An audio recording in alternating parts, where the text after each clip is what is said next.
জিম্বাবুয়ের সঙ্গে দুটো টেস্ট চ্যাম্পিয়নশিপের অন্তর্ভুক্ত নয় একটিও।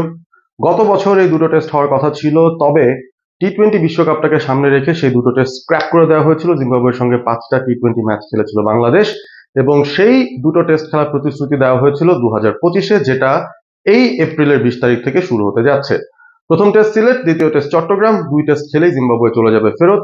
তবে আজকে বাংলাদেশ ক্রিকেট বোর্ড তারা কিন্তু জানিয়ে দিয়েছে বাংলাদেশের 15 সদস্যের স্কোয়াড যারা প্রথম টেস্টের জন্য নির্বাচিত হয়েছেন।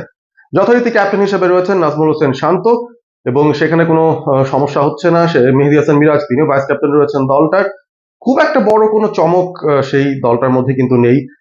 এই জিম্বাবুয়ে সিরিজটাকে সামনে রেখে অনেকেই কিন্তু অনেক ধরনের কথাবার্তা বলছিলেন যে আসলে বাংলাদেশের যারা এনসিএল লঙ্গার ভার্সনে ভালো করেছেন, যারা টপ রান স্কোরার ছিলেন, টপ উইকেট টেকার ছিলেন, তারা কি কোনো ধরনের সুযোগ পাবেন কিনা। কারণ অপেক্ষাকৃত দুর্বল জিম্বাবুয়ের বিরুদ্ধে বাংলাদেশ তাদের সেরা দলটাকেই নামাবে, নাকি কিছু নতুন খেলোয়াড়দেরকে সুযোগ তৈরি করে দিবে, একটা এক্সপেরিমেন্টেশনে যাবে, সেই প্রশ্নের কিন্তু অবসান হয়ে গেছে আজকেই। বাংলাদেশ তেমন কোনো এক্সপেরিমেন্ট করেনি, এবং মোটামুটি যতটা সম্ভব শক্তিশালী একটা দল তারা ঘোষণা করেছে, 15 সদস্যের দল, এবং তাও প্রথম টেস্টের জন্য, অর্থাৎ দ্বিতীয় টেস্টের আগে কিছু পরিবর্তন হবে। সেই পরিবর্তনগুলো আমরা জানি, আসলে যে একটা দুটো পরিবর্তন আমরা জানি কি হতে চলেছে। আমি যদি পুরো স্কোয়াডের ব্যাপারে একে একে করে চলে যাই, সেই ক্ষেত্রে ব্রেকডাউন করে বলা যেতে পারে এই স্কোয়াডের মধ্যে রয়েছেন 3জন ওপেনার, যাদের মধ্যে হয়তো 2জন খেলবেন, একজন রিজার্ভ হিসেবে থাকবেন। 5জন ব্যাটার রয়েছেন যারা top to middle order, lower order পর্যন্ত ব্যাটিংটা করতে পারবেন। 3জন স্পিনিং অপশন রয়েছে এবং 4জন পেস বোলিং অপশন আছে। তো সব মিলিয়ে 15 সদস্যের একটা স্কোয়াড। এবং কারা কারা আছেন সেটা বলার আগে কারা কারা নেই সেটা বলা যেতে পারে। তাসকিন আহমেদ খুব উল্লেখযোগ্যভাবে এই দলটার সঙ্গে কিন্তু নেই। ফিজিওদের সঙ্গে আলোচনা করে সিদ্ধান্ত নেওয়া হয়েছে বিসিবির কাছ থেকে যে তাসকিন, যেহেতু তার একটা ইনজুরি তিনি ক্যারি করছেন, সেই ইনজুরিটাকে অ্যাগ্রিভেট করবেন না তিনি, বা অ্যাগ্রিভেট করার কোনো প্রয়োজন নেই। সেক্ষেত্রে তাসকিনকে বিশ্রাম দেওয়া হয়েছে এই পুরো সিরিজের জন্য। এই সিরিজে বোধহয় তাসকিনকে আমরা পাচ্ছি না, এবং তাসকিনকে বাদ রেখেই 15 সদস্যের স্কোয়াড কিন্তু ঘোষণা করা হয়েছে। তো তাসকিন যেহেতু নেই, তার জায়গায় আসলে কে ঢুকেছেন? শরীফুল কি ঢুকতে পেরেছেন? নতুন কেউ কি ঢুকেছেন? ইয়েস, নতুন একজন ঢুকেছেন, তানজিম হাসান সাকিব। ডানহাতি এই ফাস্ট বোলার, তিনি প্রথমবারের মতো টেস্ট স্কোয়াডে যুক্ত হয়ে গেছেন তাসকিন আহমেদের পরিবর্তে। জায়গা হয়নি শরীফুলের, এবাদত হোসেন তারও জায়গা হয়নি। এবং এই পুরো প্রসেসটা নিয়ে আসলে কোনো প্রেস কনফারেন্স সেভাবে না হলেও প্রধান নির্বাচক গাজী আশরাফ হোসেন লিপু তিনি কিন্তু ছোট্ট একটা বিবৃতি দিয়েছেন বাংলাদেশ ক্রিকেট বোর্ডের অফিসিয়াল ওয়েবসাইট এবং সেই সাথে ইউটিউব চ্যানেল, ফেসবুকেও সেই বিবৃতিটা ভিডিও আকারে সম্প্রচার করা হয়েছে। সেই জায়গাটায় তিনি আসলে এক্সপ্লেইন করেছেন, ব্রেকডাউন দিয়েছেন যে স্কোয়াডটা কিভাবে তারা চিন্তা করে বের করেছেন, এবং কারা কারা যারা বাদ পড়েছেন তারা কি কারণে বাদ পড়েছেন। সামনে কিন্তু নিউজিল্যান্ডের সঙ্গে মে মাসে এ দলের সিরিজ আছে, এইচপি দলের সিরিজ আছে, সাউথ আফ্রিকার সাথে পাকিস্তান ট্যুরেও যাবে বাংলাদেশ এ দল। মানে অনেক ধরনের ক্রিকেট কিন্তু সামনে রয়েছে, যেখানে ন্যাশনাল টিম বাদেও এ টিম, এইচপি টিম, এই ধরনের দলগুলোর কিন্তু প্রচুর ম্যাচ আছে। সুতরাং একটা আশ্বাস তিনি অন্তত দিয়েছেন, যেই ক্রিকেটাররা এই মুহূর্তে দলের পাইপলাইনে আছেন, যারা লঙ্গার ভার্সন ক্রিকেটের জন্য হয়তো মোটামুটি প্রস্তুতি নিচ্ছেন কিংবা আশা করছিলেন তাদেরকে জাতীয় দলে সুযোগ দেওয়া হবে, সেই ক্রিকেটারদের কিন্তু খেলার সুযোগ বা নিজেদের প্রমাণ করার সুযোগটা রয়ে গেছে সামনে অনেক অনেক খেলা। সুতরাং সেইখানে তাদেরকে খেলানোর একটা আশ্বাস দিচ্ছেন, এবং সেই ক্যাটাগরিতে ডেফিনেটলি আপনি অমিত হাসানের মতো ক্রিকেটারদের ফেলতে পারেন, রেজাউর রহমান রাজাকে সেই ক্যাটাগরিতে রাখতে পারেন। পেস বোলার আনামুল হক, যিনি লঙ্গার ভার্সন এনসিএল এ দারুণ করেছেন, তাদেরও হয়তো একটা সুযোগ থাকতে পারে সেই দলটাতে। হাসান মুরাদ, বাহাতি অর্থোডক্স স্পিনার তানভীর ইসলাম, তাদেরকে হয়তো বাজিয়ে দেখার চেষ্টা করা যেতে পারে এই দল, এইচপি দলের যে খেলাগুলো হচ্ছে সেই জায়গাটায়। সো আলটিমেটলি বাংলাদেশ তাদের সবচাইতে শক্তিশালী দলটাই এবারে প্রথম টেস্টের জন্য স্কোয়াড হিসেবে নির্বাচিত করেছে। একটা ইম্পর্টেন্ট পয়েন্ট যেটা প্রধান নির্বাচকের খুব ভালো লেগেছে, সেটা হচ্ছে তিনি বলেই দিয়েছেন যে আসলে টেস্ট চ্যাম্পিয়নশিপ সাইকেলের অন্তর্ভুক্ত যে টেস্টগুলো হবে, যেটা শুরু হবে শ্রীলঙ্কা সিরিজ দিয়ে, তো সেই টেস্টের প্রস্তুতি হিসেবেই আসলে বাংলাদেশ তাদের সবচেয়ে শক্তিশালী দলটাকেই খেলাচ্ছে। তার কারণ হচ্ছে স্বভাবতই আমরা কিন্তু 6টা-7টার বেশি টেস্ট একটা বছরে এমনিতেও খেলি না। সুতরাং যেই ক্রিকেটাররা মূলত টেস্ট খেলার জন্যই প্রস্তুত থাকেন ন্যাশনাল টিমের, তাদেরকে আসলে বাদ দিয়ে বা তাদের ভেতরে এক্সপেরিমেন্টেশনের জায়গাটার স্কোপ কিন্তু খুব একটা বেশি নেই। তো সেই জায়গার মধ্যে আমার মনে হয় তিনি সর্বোচ্চ সুযোগটাই দেওয়ার চেষ্টা করছেন, যারা এই মুহূর্তে টেস্ট স্কোয়াডে আছেন তাদেরকে সর্বোচ্চ সুযোগটা দেওয়ার চেষ্টা করছেন, যেন তারা তাদের ফর্মটা ধরে রাখতে পারেন শ্রীলঙ্কার সিরিজের আগে বা বড় বড় সিরিজগুলোর আগে।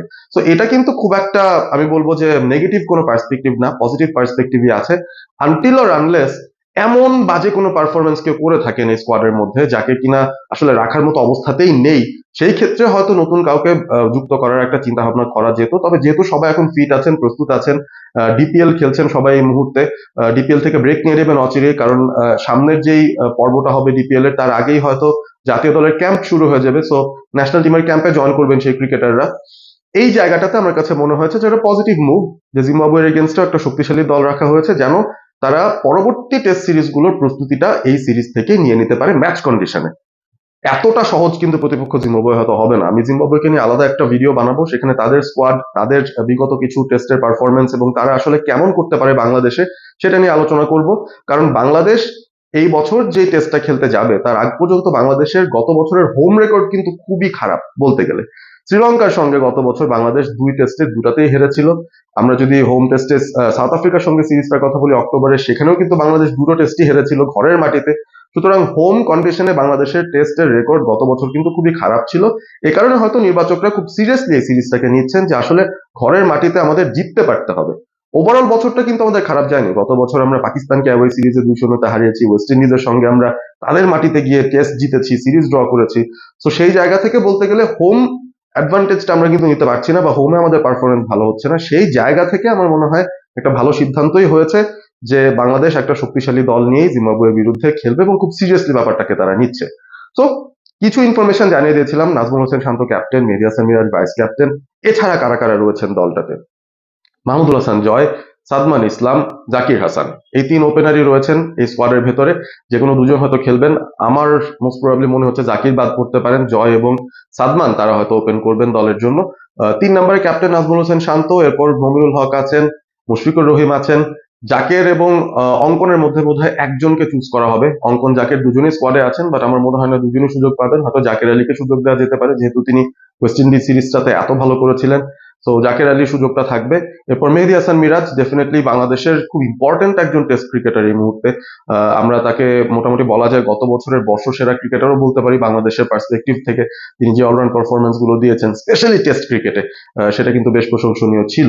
তিনি ব্যাট হাতে এখন মোটামুটি অনেকটা বেটার করছেন, বল হাতেও তার কন্ট্রিবিউশনটা ইম্পর্টেন্ট হয়। তো সব মিলিয়ে মেহেদী হাসান মিরাজ at নাম্বার 7, এরপরে তাইজুল at নাম্বার 8, যিনি তার ব্যাটিংটাও ইমপ্রুভ করছেন ডে বাই ডে, এবং বল হাতে তো তিনি এই মুহূর্তে বাংলাদেশের সেরা স্পিনার টেস্ট ক্রিকেটে অন্তত। সো তাইজুল থাকবেন। এরপরে হয়তো 3 পেসারকে বাংলাদেশ চুজ করে নেবে 4 পেসারের মধ্যে। সেই 4জন পেসার হচ্ছেন, তানজিম সাকিবের কথা তো জানিয়ে দিয়েছি, তিনি স্কোয়াডে আছেন তাসকিনের জায়গায়, এবং এছাড়া খালেদ আহমেদ, নাহিদ রানা এবং হাসান মাহমুদ, এই হচ্ছে 4 পেসার বাংলাদেশ স্কোয়াডে রয়েছেন। 4 জনের মধ্যে হয়তো 3 জন খেলবেন এবং একজন হয়তো বেঞ্চে বসে থাকবেন।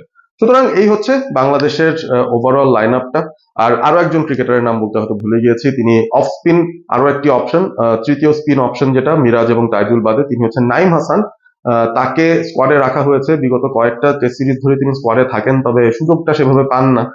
ব্যাকআপ স্পিনার হিসেবে তাকে রাখা হয়েছে সেই জায়গাটায়। তো এই হচ্ছে বাংলাদেশের 15 ম্যান স্কোয়াড জিম্বাবুয়ের প্রথম টেস্টের জন্য। স্কোয়াডটা কেমন হয়েছে, আপনাদের মনোভূত হয়েছে কিনা? কোনো খেলোয়াড় কি আনফেয়ারলি সুযোগ পাননি, এরকম কিছু কি আপনাদের মনে হয়েছে কিনা? পারফরমেন্সের বেসিসে হোক, কিংবা দলে যারা রয়েছে তাদের পরিবর্তে কেউ কি অন্তর্ভুক্ত হলে ব্যাপারটা বেটার হতে পারতো কিনা, কিংবা ওভারঅল ক্রিকেট বোর্ডের যেই চিন্তা ভাবনাটা যে আসলে এক্সপেরিমেন্টেশনে তারা যাবেন না, জিম্বাবুয়ের বিরুদ্ধেও তারা তাদের সেরা দলটাই নামাবেন পরবর্তী সিরিজগুলোর প্রস্তুতি হিসেবে, এই বিষয়টার সঙ্গে আপনারা একমত পোষণ করছেন না দ্বিমত পোষণ করছেন সেটাও জানিয়ে দিতে পারেন কমেন্ট করে। ভিডিওটি ভালো লেগে থাকলে বন্ধুদের সঙ্গে শেয়ার করবেন এবং বাংলাদেশ ক্রিকেটের সঙ্গে থাকবেন সব সময়, থাকবেন অল স্পোর্ট এবিপির সঙ্গে। চ্যানেলটি সাবস্ক্রাইব না করে থাকলে প্লিজ সাবস্ক্রাইব করে ফেলুন। All sport ABP is the channel. Stay Assam, stay all sport with all sport ABP.